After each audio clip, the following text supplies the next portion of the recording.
You ask Tiger to solve. This deals with linear equations with one unknown.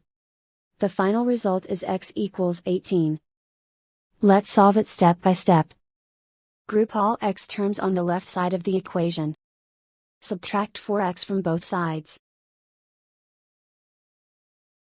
Group like terms.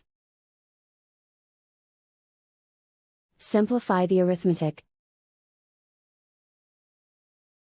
Group like terms. Simplify the arithmetic. Group all constants on the right side of the equation.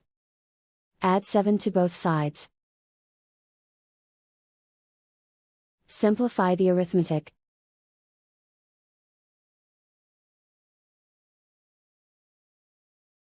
Isolate the x.